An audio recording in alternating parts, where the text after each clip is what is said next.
मित्रों, आज का विषय है माँ बाप को सुख देने वाली संतान भिखारी से राजा बन जाती है। मित्रों, एक बार माता पार्वती ने भगवान शिव से पूछा, प्रभु मैंने सुना है कि जो पुत्र अपने माँ बाप की सेवा करता है उसकी गरीबी पल भर में दूर हो जाती है और वो राज सुख भोगता है। यदि ये बात सही है तो मैं विस्तार से जानना चाहती हूँ। फिर भगवान शिव कहते हैं, पार्वती तुमने ठीक सुना है। अब मैं तुम्हें एक छोटी सी कहानी के माध्यम से बताता हूँ कि एक गरीब व्यक्ति अपने माँ बाप की सेवा से किस प्रकार धनवान हो गया। तो मित्रों, कहानी शुरू करने से पहले मेरा आप सभी से अनुरोध है कि आप हमारी कहानी में खो जाएं। उससे पहले हमारे चैनल को सब्सक्राइब करके बेल आइकन अवश्य दबा लें, जिससे हमारी हर वीडियो का नोटिफिकेशन सबसे पहले आप तक पहुंच सके और आप हमारी हर वीडियो से प्राप्त ज्ञान का अपने जीवन में लाभ उठा सकें। तो आइए कहानी शुरू करते हैं। भगवान शिव कहते हैं, पार्वती एक समय की बात है, एक नगर में एक राजा राज करते थे। उनके राज्य में एक गरीब ज्ञानी पंडित रहता था। वो प्रतिदिन भोर होने पर पूजा अर्चना करने के बाद में रोजाना राजभवन जाता था और वहां जाकर राजा के मस्तक पर चंदन का तिलक लगाता और राज्य की गृहदशा पर चर्चा करता था। चूँकि बचपन से राजा की जादू के खेलों में रुचि थी, राजा स्वयं भी थोड़ा बहुत जादू जानता था। राजा अपने कद को छोटा करके लोटे की नली से बाहर निकल जाता था और इस प्रकार ये राजा का सबसे प्रिय खेल था। वहीं राजा रोजाना पंडित को ये खेल दिखाता और फिर पंडित राजा की प्रशंसा के पुल बांध देता था और कहता था, महाराज आप कमाल का जादू जानते हैं और इस तरह का जादू पूरी दुनिया में और कोई नहीं दिखा सकता सिवाय आपके। वहीं राजा अपनी प्रशंसा सुनकर फूले नहीं समाता था और फिर खुश होकर के रोजाना पंडित को दक्षिणा में एक सोने की मोहर देता था, जिससे पंडित के परिवार का गुजारा चलता रहता था। भगवान शिव कहते हैं, पार्वती एक दिन पंडित को किसी गांव के लड़के का लग्न लेकर के दूर के एक गांव में जाना था। वहीं अगले दिन सवेरे तक लौट पाना संभव नहीं था। उधर पंडित जो था राजा से मिलने वाली सोने की मोहर को भी नहीं छोड़ना चाहता था, क्योंकि जब इंसान के पास गरीबी होती है तो वो सोचता है कहीं से दो पैसे मिलते रहें तो ठीक रहेगा। और फिर पंडित ने ऐसा सोच कर के अपने बेटे को बुलाया और उसको पूरी बात समझाई और फिर अगले दिन उसे राजभवन जाने के लिए कहा। वहीं पंडित का बेटा बहुत ही खुश हुआ कि उसे राजभवन जाने का मौका मिलेगा और वो राजा से मिलेगा। और फिर इस प्रकार पंडित का बेटा बार बार अपने मन में दोहरा रहा था कि कल कैसे राजा को तिलक लगाएगा और कैसे राजा की प्रशंसा करेगा, क्योंकि राजा की प्रशंसा करने पर ही उसे सोने की मोहर मिलेगी, जिस प्रकार उसके पिताजी को मिलती है। और इस प्रकार पंडित के बेटे की पूरी रात इन्हीं ख्यालों में कट गई। और फिर अगले दिन वो लड़का पंडित के बताए तरीके से धोती कुर्ता पहन कर के टोपी लगा कर के राजभवन पहुंच गया। उधर राजा रोजाना की तरह बगीचे में झूल रहा था और फिर पंडित के बेटे को आता हुआ देखकर पूछा, क्यों आज पंडित नहीं आए? तो वो लड़का कहने लगा, नहीं महाराज, आज पिताजी दूसरे गांव गए हैं, इसलिए आपको तिलक लगाने के लिए उन्होंने मुझे भेजा है। और फिर ऐसा कहकर के पंडित के लड़के ने राजा के मस्तक पर तिलक लगाया और वापस लौटने लगा। उसी समय राजा ने पंडित के लड़के को रोका और कहा, कहाँ जाते हो? जरा ठहरो, मैं तुम्हें अपने जादू का कमाल दिखाता हूँ। और फिर राजा ने हमेशा की तरह अपने कद को छोटा किया और फिर पास में रखे पानी के लोटे में डुबकी लगाई और फिर नली से बाहर निकल आया और फिर कहने लगा, कहो छोटे पंडित, तुम्हें हमारा जादू कैसा लगा? उधर राजा के लड़के को अपने पिता पंडित की बात याद नहीं रही कि उसे राजा की तारीफ करनी है। और फिर पंडित के लड़के ने राजा की प्रशंसा नहीं की और कहने लगा, इसमें कौन सी बड़ी बात है, थोड़ा सा जादू आपने सीख लिया तो क्या हुआ, ऐसा जादू तो कोई भी कर सकता है। वहीं पंडित के लड़के का उत्तर सुनकर के राजा आग बबूला हो गया और गुस्से से बोला, ये बड़ी बात नहीं है, तो तुम ऐसा करके दिखाओ जिससे सब तुम्हारे जादू का लोहा मान लें, नहीं तो मैं तुम्हारे माता पिता सहित तुम्हारे पूरे परिवार को कोलू में पिलवा दूंगा। फिर तो राजा का क्रोध देख करके पंडित का लड़का रोने लगा और बिना दक्षिणा लिए ही अपने घर लौट गया। उधर पंडित ने जब पूरी बात सुनी तो वो रोते गिड़गिड़ाते हुए अपनी पत्नी को साथ लेकर के राजा के पास वापस आए और अपने पुत्र की भूल के लिए क्षमा मांगने लगे। लेकिन राजा पर पंडित की विनती का कोई असर नहीं हुआ और राजा ने पुनः अपनी बात दोहराई और कहा, 6 महीने के बाद सावन माह की पूर्णमासी के दिन तुम्हारा लड़का कोई जादू दिखाएगा और यदि वो मुझे कोई जादू नहीं दिखा सका तो मैं तुम्हारे पूरे परिवार को कोलू में पिलवा दूंगा। भगवान शिव कहते हैं, पार्वती, इस प्रकार वो गरीब पंडित जो था रोते बिलखते हुए घर वापस लौट आया। वहीं लड़के ने अपने दुखी माता पिता को ढांढस बंधाया और कहा, माता पिता आप दोनों धीरज रखिए, मैं जादू सीखूंगा और इस घमंडी राजा को 6 महीने के भीतर अनोखा जादू दिखलाऊंगा। पुत्र का जीवन हमेशा अपने माँ बाप की रक्षा के लिए होता है, उनकी सेवा के लिए होता है। मेरे जीते जी आपको कोई दुख नहीं होगा, मैं आपको किसी भी प्रकार का दुख नहीं होने दूंगा। आप मुझे केवल अपना आशीर्वाद प्रदान करें कि तुम्हारा बेटा अपने मकसद में जरूर कामयाब हो। और फिर इस प्रकार पंडित और उसकी पत्नी ने अपने बेटे को आशीर्वाद दिया और फिर अगले दिन पंडित का बेटा सवेरा होने से पहले ही जादू सीखने के लिए अपने घर से निकल पड़ा। वहीं रास्ते में वो एक पेड़ के नीचे रुका तो पेड़ की छांव में बैठते ही उसको झपकी आ गई।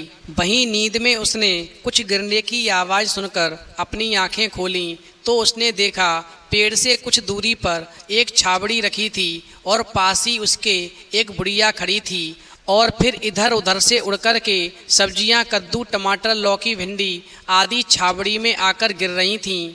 और जब छाबड़ी भर गई तो बुढ़िया के बिना छुए ही वो छाबड़ी उसके सिर के ऊपर कुछ ऊंचाई पर जाकर ठहर गई और फिर बुढ़िया जो थी उसी तरह छाबड़ी को लिए हुए वहाँ से चल दी। भगवान शिव कहते हैं, पार्वती, उधर वो पंडित का लड़का जो था उसने अपनी आँखों को मला और तुरंत ही हड़बड़ाकर उठा और उसके मुंह से निकला, अरे ये तो जादूगरनी है। और फिर वो उस बुढ़िया के पीछे पड़ गया। इस प्रकार वो बुढ़िया जो थी थोड़ी दूर जाने के बाद ही हरे रंग की एक दीवार के पास रुकी और उसने दीवार को हाथ से धकेला और भीतर घुस गई। वहीं पंडित का लड़का भी उस बुढ़िया के पीछे से घुस गया। वहीं भीतर एक और दीवार थी और दीवार पर एक घेरा बना हुआ था। वहीं बुढ़िया ने घेरे पर हाथ रखा तो वो एक गुफा में पहुंच गई। वहीं वो लड़का भी बुढ़िया के पीछे पीछे उस गुफा में पहुंच गया। इस प्रकार बुढ़िया जरा सी रुकी तो छाबड़ी अपने आप जाकर के जमीन पर टिक गई। अब तो बुढ़िया की नज़र जैसे ही उस लड़के के ऊपर पड़ी तो उसने उस लड़के से पूछा, तू कौन है और यहाँ कैसे घुस आया है? फिर तो पंडित के लड़के ने अपनी पूरी कहानी रोते हुए बुढ़िया को सुनाई तो बुढ़िया का मन पिघल गया और फिर उसने पंडित के लड़के को अपने साथ रहने की अनुमति दे दी, लेकिन एक चेतावनी भी दी और कहा उसकी मर्जी के बगैर वो गुफा से बाहर नहीं जा सकता है। और फिर ये बात पंडित के लड़के ने सहस्त्री स्वीकार कर ली। भगवान शिव कहते हैं, पार्वती, इस प्रकार बुढ़िया ने अपनी बेटी से भोजन तैयार करने के लिए कहा और फिर जब भोजन तैयार हो गया तो तीनों ने प्यार से भोजन किया और सो गए। वहीं धीरे धीरे पंडित के लड़के ने अपनी बातों से उस बुढ़िया जादूगरनी का मन मोह लिया और फिर एक दिन बुढ़िया उसे जादू की विद्या सिखाने के लिए तैयार हो गई। इस प्रकार समय बीतता गया। वहीं जादूगरनी बुढ़िया की लड़की और पंडित के लड़के में प्यार पनपने लगा। वहीं बुढ़िया जादूगरनी को भी वो पंडित का लड़का अच्छा लगने लगा था और फिर उसने कोई आपत्ति भी नहीं की और खुशी से अपनी बेटी की शादी उस पंडित के लड़के के साथ करवा दी। उधर पंडित के लड़के को अपने नगर से निकले 5 महीने बीत गए। अब वो जादू के खेल में पारंगत हो गया था। फिर उसने अपना रूप नटका बनाया और अपनी पत्नी का नाम एक नटिका बनाया और उसी राजा के पास गया जिसको जादू दिखाना था और फिर राजा से कमाल का मरजीवनी का खेल दिखाने की इजाज़त ले ली और फिर कुछ समय के बाद में पंडित के लड़के ने खेल शुरू किया। राजा को अब तक ये नहीं मालूम था कि ये वही पंडित का लड़का है या ये नट है। चूंकि राजा उस पंडित के लड़के को पहचान नहीं सका क्योंकि वो नट के वेश में था, और इस प्रकार खेल दिखाने के लिए पंडित का लड़का और उसकी पत्नी यानी नट और नटी के वेश में मैदान में आ गए। वहीं जनता के बीच में उन्होंने एक चक्कर लगाया और फिर सबने तालियों से उनका स्वागत किया। वहीं नट बने पंडित के लड़के ने सूत का एक गोला आकाश की तरफ उछाला। फिर तो आकाश और धरती के बीच में धागे का एक पुल बन गया और फिर आकाश में कोलाहल मच गया। उधर उस शोर की भयंकर आवाजें धरती पर स्पष्ट सुनाई दे रही थीं। तो नट ने राजा से पूछा, क्या मैं आकाश में जाकर देखाऊं कि ये युद्ध क्यों हो रहा है? फिर तो राजा ने इजाज़त दे दी और कहा, जल्दी वापस लौट आना। केवल तुम्हें 2 घड़ी का समय दिया जा रहा है और फिर तुम्हें 2 घड़ी के बाद ही वापस आना होगा, क्योंकि यहाँ पर तुम्हारा सभी मरजीवनी कमाल देखने के लिए बैठे हैं। फिर उधर नट ने कहा, जी महाराज, लेकिन मुझे अपनी पत्नी की चिंता है। मैं यहाँ पर किसी को नहीं जानता हूँ, मैं किसके पास छोड़कर जाऊँ? वहीं उस नट की बात को सुनकर के राजा कहने लगा, तुम चिंता मत करो, जब तक तुम जा रहे हो तुम्हारी पत्नी की सुरक्षा की जिम्मेदारी हमारी है। और इस प्रकार राजा की आज्ञा लेकर के वो नट जो था लटके हुए धागे के सहारे आकाश में चढ़ने लगा और धीरे धीरे वो जमीन से दिखाई देना भी बंद हो गया। उधर सभी नट के लौटने की प्रतीक्षा में थे। तभी अचानक आकाश से किसी के शरीर के कटे हुए भाग नीचे गिरने लगे। तो सभी ने समझा कि युद्ध में किसी ने नट को मार दिया है। फिर तो नटी जो थी विलाप करने लगी। उधर लोगों ने उन कटे हुए शरीर के टुकड़ों को अर्थी पर रखा और अंतिम संस्कार के लिए शमशान ले गए।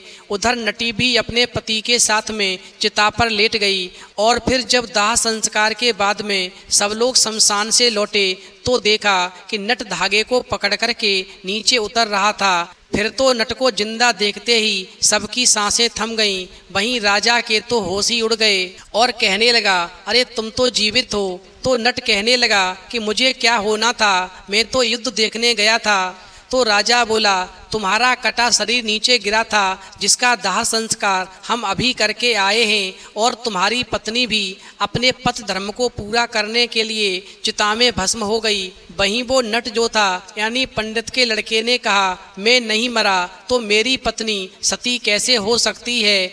लगता है राजा का मन मेरी पत्नी पर आ गया है, इसलिए मुझसे बातें बनाता है। चूँकि नट की बातों से सभी इतने हैरान और परेशान थे, किसी के पास में कोई उत्तर नहीं था।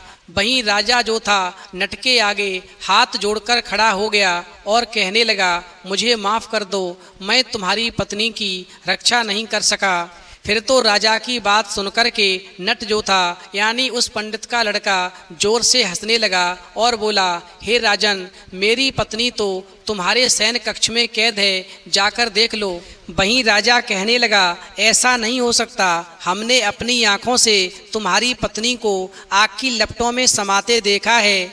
और इतना ही नहीं, मेरे साथ में जितने भी लोग शमशान गए थे तुम किसी से भी पूछ सकते हो। फिर तो वहाँ पर उपस्थित सभी लोग एक साथ कहने लगे, हाँ हाँ, तुम्हारी पत्नी को हम सबने आग की लपटों में समाते हुए देखा है। वहीं वो नट कहने लगा, महाराज, यदि आपको मेरी बातों पर विश्वास नहीं तो चलो चल कर के आप स्वयं ही अपनी आँखों से देख लो कि मेरी पत्नी आपके शयन कक्ष में सो रही है। इस प्रकार उस नट की बात को सुनकर के राजा हैरान हुआ और फिर अपने शयन कक्ष की ओर चल दिया। वहीं वो क्या देखता है कि नटी जो थी राजा के बिस्तर पर रस्सियों से बंधी पड़ी थी। फिर तो ऐसा नज़ारा देख कर के राजा नटी को वहाँ पाकर घबरा गया और बोला, लेकिन मुझे नहीं मालूम कि तुम्हारी पत्नी यहाँ कैसे आई। फिर तो वो नट कहने लगा, घबराइए नहीं महाराज, यही तो मरजीवनी विद्या का जादू था। और फिर नट की बात को सुनकर के सभी ने राहत की सांस ली और हर्षपूर्वक तालियां बजाकर के उस नट की प्रशंसा की। वहीं राजा ने नट को अपना राजनट नियुक्त किया, उसे बहुत सा इनाम दिया। फिर पूछा, और बताओ तुम्हें क्या चाहिए? तुम्हारे खेल से हम बहुत प्रसन्न हैं। भगवान शिव कहते हैं, पार्वती, इस प्रकार राजा की बात को सुनकर के नट ने अपने चेहरे से नकली बाल हटाए और नकली दाढ़ी मूछों को हटाया और फिर चेहरे पर लगा हुआ रंग पोंछा और कहा, महाराज, मैं उसी पंडित का बेटा हूँ जिनके परिवार को मारने के लिए आपने 6 माह का समय दिया था और कहा था यदि मैंने आपको 6 माह के अंदर कोई विशेष जादू नहीं दिखाया तो आप मेरे पूरे परिवार को कोलू में पिलवा देंगे। लेकिन माता पिता के आशीर्वाद में बहुत बड़ी ताकत होती है। मैंने अपने माता पिता के आशीर्वाद से ये जादू सीखा और अपने माता पिता के दुख को दूर किया। और फिर इस प्रकार पंडित के लड़के की बात को सुनकर के राजा की आंखें छलछला गईं और फिर राजा ने पंडित के लड़के को गले से लगाया और बोला, तुम्हारे माता पिता धन्य हैं जिन्हें तुम जैसा पुत्र मिला। आज से समझ लो तुम्हारी गरीबी दूर हो गई। आज से तुम राजनट हो और तुम्हारे पिता राज पंडित हुए। मैं तुम दोनों को अपने यहाँ पर नौकरी देता हूँ।